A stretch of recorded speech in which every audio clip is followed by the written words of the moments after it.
নমস্কার বন্ধুরা, রিমি রূপা চ্যানেলে সকলকে জানাই স্বাগত। এখন বাজে 5:30 আর এখন থেকে ভিডিওটা শুরু করলাম।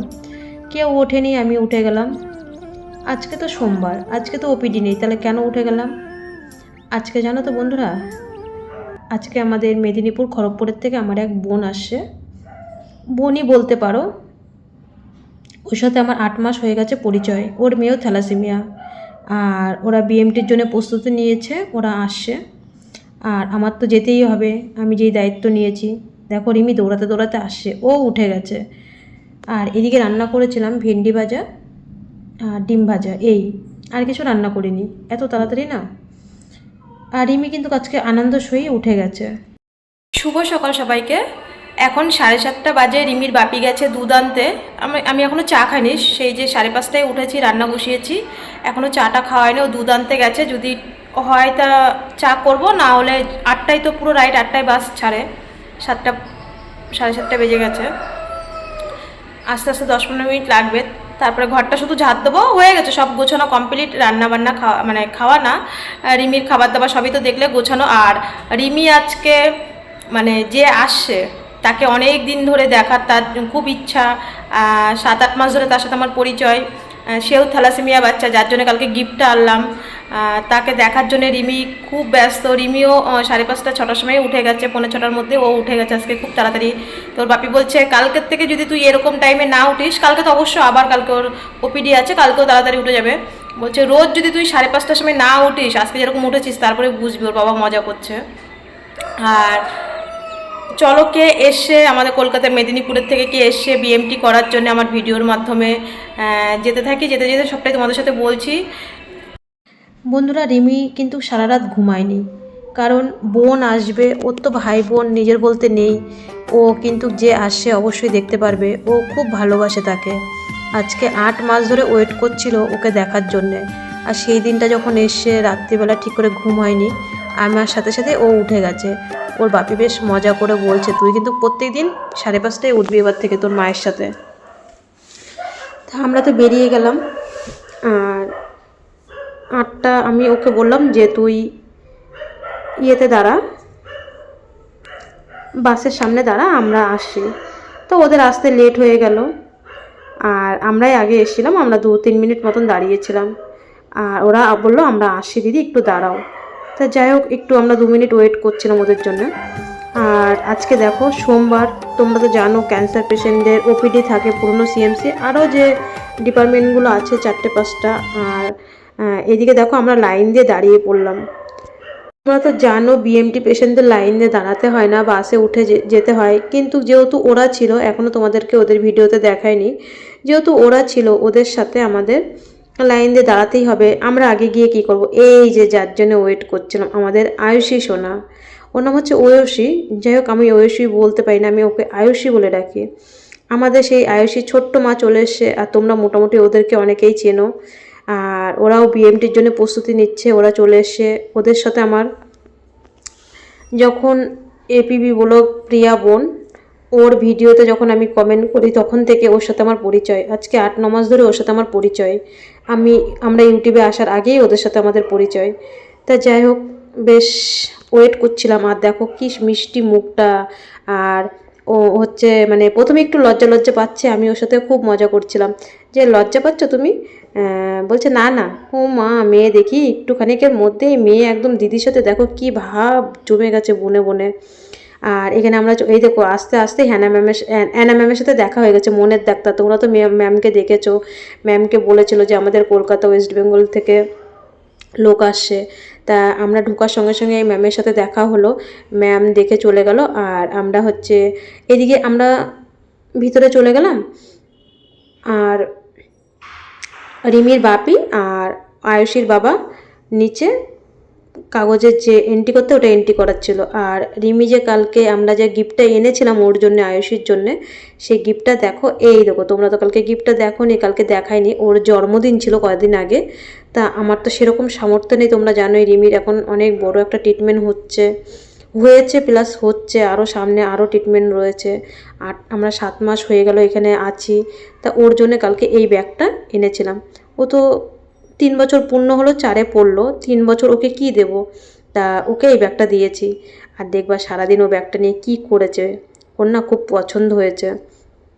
আবার আয়ুষীর মা দেখো রিমির জন্য জামা নিয়ে এসছে, এত সুন্দর জামার কালারটাও হয়েছে জানো না, রিমির খুব পছন্দ হয়েছে। কিন্তু রিমির এই কালারটা খুব, ওর মানে খুব ফেমাস কালার, ওর খুব ভালো লাগে এই কালারটা।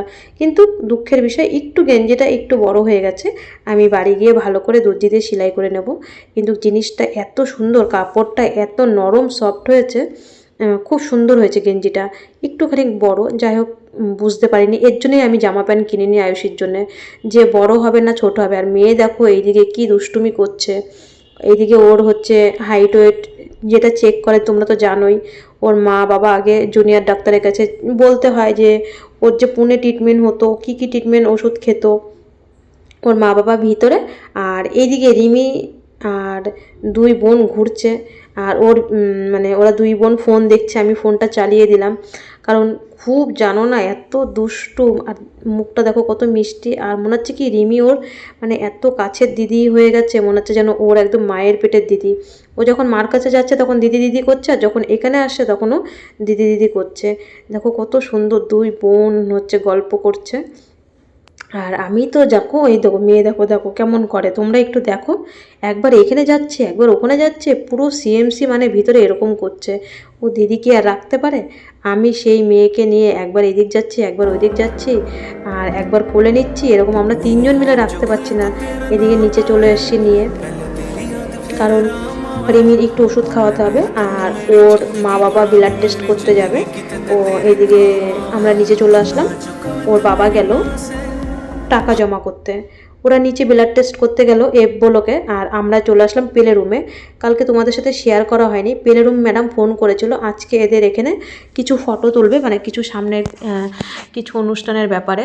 এদিকে রাত চলে এসছে আর রিমি এসছে, আর রিমি এইদিকে আঁকছে, ম্যাডাম বাইরে গেল চা খেতে। দেখো রিমির যে আগের দিনটা ফুলটা এঁকেছিল, আর আজকে একটা সুন্দর টিয়া পাখি এঁকেছিল। তা এখানে এখনও ওরা, আমি ফোন করলাম আয়ুষীদেরকে, বলল যে দিদি আমাদের একটু আসতে লেট হবে। তা এখনও যেই ম্যাডাম আসবে সেই ম্যাডাম তো আসেনি, ওয়েট তো করতেই হবে। আর এই যে ম্যাডাম চলে এসছে, আমাদের যে সামনে অনুষ্ঠান আছে সেই অনুষ্ঠান উপলক্ষে আমাদের কিছু এখানে আজকে কথাবার্তা আলোচনা হচ্ছিল, তখন আয়ুষীর মা আসেনি, আমাদের মধ্যে গার্জিয়ানদের মধ্যে সেই আলোচনাটা হলো।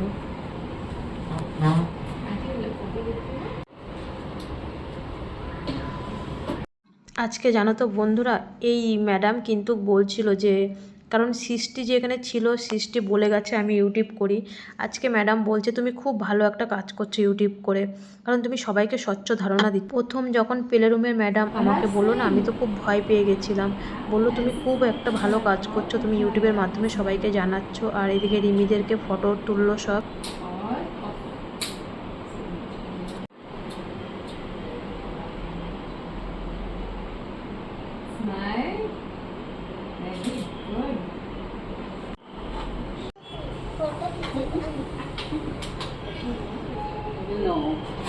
मैडम एक फोटो ले सकते?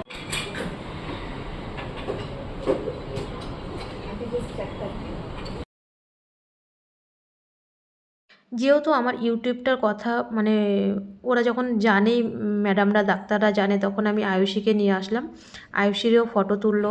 আয়ুষীর মা বললো না না কোনো ব্যাপার নেই, তুললো, কারণ পারমিশন নিয়েই ফটো তুলতে হয় সবার। বললো হ্যাঁ কোনো ব্যাপার নেই। আমাদের আয়ুষী মাও খেলায় ব্যস্ত হয়ে বলে না বনে বনে কত মিল। আয়ুষীকে অনেক খেলনা দিল ম্যাডাম, তা ওর না সেগুলো পছন্দ হচ্ছে না, ওর দিদি যেটা আঁকছে ওর সেটাই লাগবে। হয়তো ভাই বোন থাকলে এরকমই হয়। তা ওকে দিয়েছে একটা অন্য ড্রয়িং, ও তো ছোটো অনেকটা, না ওর ওই দিদির ড্রয়িংটাই লাগবে, ও বারবার ও দিদির কাছে চলে যাচ্ছে।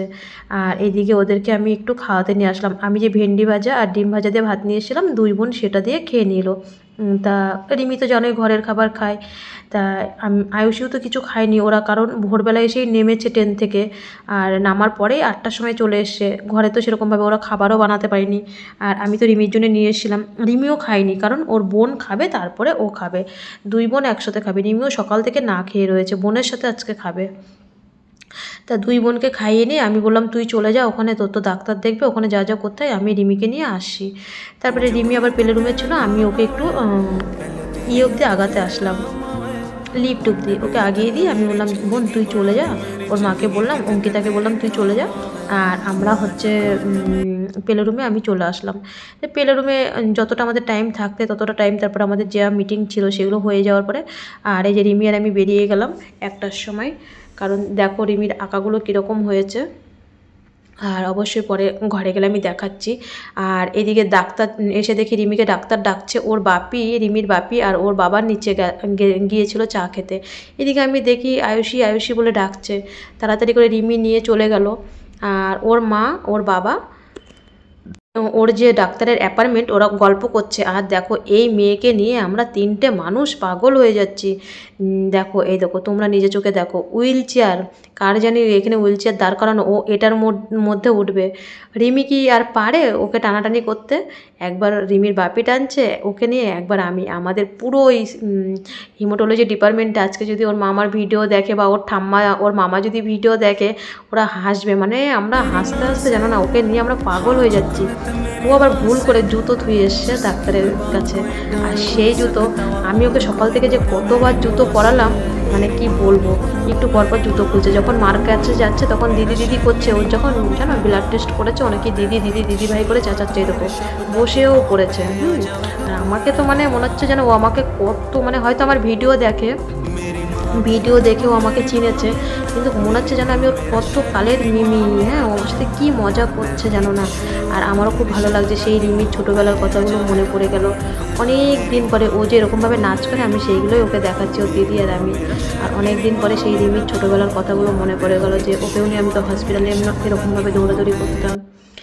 আর এদিকে আমরা বেরিয়ে কি খাবো, সারাদিন কিচ্ছু খাইনি। সেই এসে সকালবেলা আমরা 2 বোন চা খেয়েছিলাম, আর কিছু খাইনি। তারপরে এখানে খাওয়া দাওয়া করে আমরা বেরিয়ে গেলাম পল্লবের মা বাবার সাথে দেখা করে তার মাঝখানে। আর প্রায় ওখান থেকে বেরোতে বেরোতে আমাদের 3টে বেজে গেছে। আর এইদিকে তো মানে এতটা আমার আজকে মাথা যন্ত্রণা করছে, এখানে তো এখনও মানে গরম কিন্তু কাছে। হ্যাঁ, আর এই যে আমরা হসপিটাল থেকে এখন বেরিয়ে যাচ্ছি। বেরিয়ে যাওয়ার পরে আমার না একটু কেমন জানি, যেহেতু সারা রাত ঘুম হয়নি, শরীরটাও সেরকম ভালো লাগছিলো না। আর এখনও ভয়েস দিচ্ছি, খুব কষ্টেই ভয়েস দিচ্ছি, কারণ আমার আজকে রাত্রের মধ্যে সব কিছু কমপ্লিট করতে হবে। আর এখানে রিমির জন্য ওর মা বাবা ফল কিনতে গেছিলো, আমি আর ও বসেছিলাম। আর ঘরে তারপরে আর কোনো ভিডিও করিনি, আমার মাথার এই পাশটা পুরো ধরেছে। সেই তো ভোর 5:30 উঠেছি, এমনি সারা রাত ধরে ঘুম হয়নি। আবার কালকে হসপিটালে যেতে হবে, কালকে তো রিমির ওপিডি, কালকে 11 নাম্বার ওপিডি। তো এসে শুয়েছিলাম সেই 4টের সময় এসে, তারপরে একটু লিকার চা করে খেয়ে আবার ফেনা ভাত, আলু সিদ্ধ ফেনা ভাত করলাম, মার ভাত। আর কিছু রান্নাবান্না সেরকম করিনি। এই পাশটা খুব যন্ত্রণা করছে, আমি যে কী কষ্ট করে ভয়েস দিচ্ছি। তা আজকে যারা এসে, ওদের বাড়ি হচ্ছে মেদিনীপুর খড়গপুরে। ওরা একবার এসেছিল 2023-এ, একটা ফৌজি ডাক্তার নাম, ওনাকে দেখিয়েছিল। উনি এখন আমাদের এই সিএমসিতে নেই। তা দেখানোর পরে ওরা এমনি থ্যালাসেমিয়া টেস্ট করে ওরা বাড়িতে চলে গেছে। তারপরে ওরা পুনেতে আজকে 5 মাস ধরে ওরা পুনেতে ট্রিটমেন্ট করছে। ও তো থ্যালাসেমিয়া মেজর রিমির মতন। তা ওর পুনেতে ট্রিটমেন্ট করেও না ওর সেই 5 মাস ধরে রক্ত লাগছে। তখন ওরা ভেবেছিল বিএমটি সত্যিই তো একটা রিস্কের জিনিস। তা ওর সাথে এই অঙ্কিতা বোনের সাথে আমার পরিচয় 8 থেকে 9 মাস। যখন ফার্স্ট পিয়া বোন টাকা তোলে, ও যখন বললো টাকাটা অনাথ আশ্রমে দান করে দেবে, তখন তো আমি ওকে কমেন্ট করতাম আমার মেয়ের বিএমটি হবে, মেয়ের বিএমটি হবে। সে থেকে এই অঙ্কিতা বোনের সাথে আমার পরিচয়, ওই কমেন্টের মাধ্যমে পরিচয়, ফেসবুকে পরিচয়। তারপরে তো আস্তে আস্তে আমাদের সব মানে নাম্বারে হোয়াটসঅ্যাপে পরিচয় হয়ে গেল। তারপরে এখন তো সবসময় ফোনে অটোমেটিক কথা হয়, ও খবর করে নাহলে আমি খবর নিই। আমি যদি একদিন ফোন না করি ও আবার ফোন করে। তা ওর মেয়ের পুনেতে ট্রিটমেন্ট করছে। ওর মেয়ের পুনেতে ট্রিটমেন্ট করে ওর কোনো কাজ হয়নি। ওর 5 মাস ধরে ওর মেয়ের ব্লাড দিতে হচ্ছে। তা ওরা এখন ডিসিশন নিয়েছে, ওরা হচ্ছে বিএমটি করবে। তা খুব একটা ভালো ডিসিশন নিয়েছে ওরা। ওরা এইচএল টেস্ট করলো, তারপরে মানে যেটা বনমেরু মা বাবার পেশেন্টের টেস্ট করতে হয় ওটা ওরা টেস্ট করলো, মেল করে পাঠিয়ে দেবে। ওদের আজকে মানে যা যা ওরা যেহেতু প্রস্তুতি নিয়েছে বিএমটি করবেই। আর ডাক্তার একদম ডাইরেক্ট বলেই দিয়েছে এত ছোটোবেলায় করতে হবে না, আরও 3-4 বছর পরে করো, কোনো অসুবিধা নেই। আমার মতো আমি সবাইকেই বলবো তোমরা একটু বড় হয়ে যাক তারপরেই করো, কারণ প্রথমে কষ্ট করা ভালো, তারপরে কষ্ট করা ভালো না। আমি সবাইকেই বলবো 10 বছরের আগে করো, কিন্তু একটু বড় হয়ে যাক যাতে সে কথা টথা বলতে পারে। আমার কথা বলতে খুবই কষ্ট হচ্ছে। যাতে হচ্ছে ও ঠিকঠাকভাবে বলতে পারে। আর আমি যেন এই কি বলবো, সৃষ্টি যে ছিল, সৃষ্টি এখানে সবাইকেই বলে গেছে আমি ইউটিউব করি। তা আজকে আমি যখন প্লে রুমে ম্যাডামের কাছে গেছি, যখন গেছি ওই ম্যাডাম যখন এসছে ফটো তুলতে, তখন প্লে রুমের ম্যাডাম বলছে যে আই এম ইউটিউবার, বলছে রিমি ইউটিউবার। তখন রিমি আর কি বলবে, তো ছোটো মানুষ। তখন ম্যাডাম ইংলিশে বলছে, আমি তো তোমাদের সাথে বাংলায় বলছি, রিমি সেটা ইংলিশে ওদের সাথে কথা বলে যে রিমি তুমি ইউটিউবার, বলছে না ম্যাম আমি ইউটিউবার না, আমার মা করে। তখন আমি ম্যাডামকে দেখালাম যারা চন্দননগর থেকে বোন এসে, তারপরে এই যে এসে খড়গপুরের থেকে যে বোন আজকে অঙ্কিতা আসলো, তখন বলছে কি তুমি খুব ভালো কাজ করেছো, আমি তোমাকে আশীর্বাদ করি, মন থেকে আশীর্বাদ করি, তুমি অনেক বড় ইউটিউবার হও, আর তোমার এই ধারণাতে যেন আরও 5টা বাচ্চা বাঁচে, তুমি এই কাজটা সারা জীবন চালিয়ে যাও। আর এরকমভাবেই তুমি সব বাচ্চাদের পেশেন্টদের পাশে থেকো। মানে আজকে ডাক্তার আমাকে আশীর্বাদ করলো। আমি তো যখনই বলেছে যে আমার ইউটিউব আছে, সৃষ্টি যে সবার কাছে বলে গেছে আমি সেটা জানতাম না। তা আর যখন জানাজানি যখন হয়েই গেছে আর কি করা যাবে, তখন আমি তো ভাবলাম ভয়তে যে হ্যাঁ সিএমসির বিএমটি ভিডিও আমি শেয়ার করছি। তখন বললো তুমি এটা খুব ভালো কাজ করছো, তুমি এরকমভাবেই সব পেশেন্টদের পাশে থাকো, তোমাকে মন ভরে আশীর্বাদ করছি। আমার মাথায় হাত দিয়ে, ডাক্তার হয়তো আমার বয়সেই হবে উনি, যাই হোক বলছে যে তুমি আমি তোমাকে প্রাণ ভরে আশীর্বাদ করি, তুমি এইভাবে সব থ্যালাসেমিয়া মায়েদের বাবাদের পাশে থাকো, আর এইভাবেই সবাইকে স্বচ্ছ ধারণা দাও।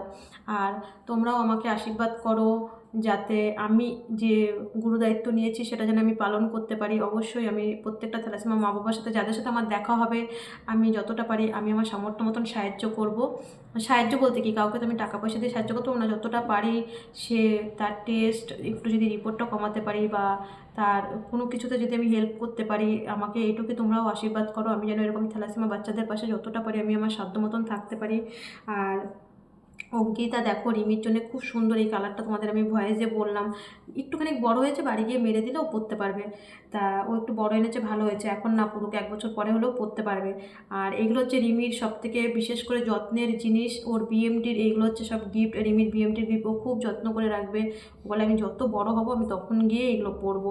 আবার আসার সময় ভাই হচ্ছে অঙ্কিতার বর গাদা গাদা ফল কিনে দিয়েছে, রিমি তখন বেদানা সব কিছুই খায়, আপেল টাপেল খায় না, তবু আপেল দিয়েছে।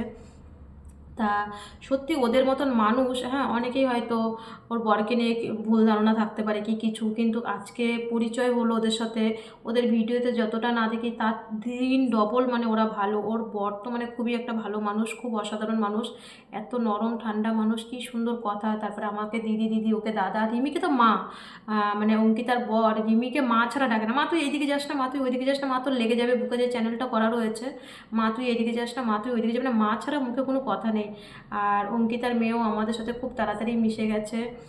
আর আবার সামনে যারা আসে তাদের জন্য আমি যতটা পারি আমি আমার সাধ্য মতন চেষ্টা করবো সব কিছু করার। সবাই ভালো থেকো, সবাই সুস্থ থাকো, এই পর্যন্ত আর সবাই আশীর্বাদ করো। কালকে আবার রিমি রিপোর্ট আসবে, কি রিপোর্ট আসবে, ওর দাঁত দিয়ে কিছু খেতে গেলেই ব্লাড বেরোচ্ছে, ওর আবার সামনে পরশুদিনকে আবার ডাক্তার আছে, পর আমার ওপিডি, মানে পর এরকম ভোরবেলা উঠতে হবে, আর এরকমভাবেই মানে এই একটা পাশ আমার যন্ত্রণায় ফেটে যাচ্ছে পুরো। সবাই ভালো থেকো, সবাই সুস্থ থেকো, আর রিমিকে আশীর্বাদ করো। কি আসে রিপোর্টে, প্রচুর পরিমাণে ওর মানে দাঁতের গোড়া দিয়ে ব্লাড বেরোচ্ছে, তো এর জন্য এটাই সমস্যা, আর কোনো সমস্যা নেই। আজ এই পর্যন্ত, কাল কোনো এক ভিডিওর সাথে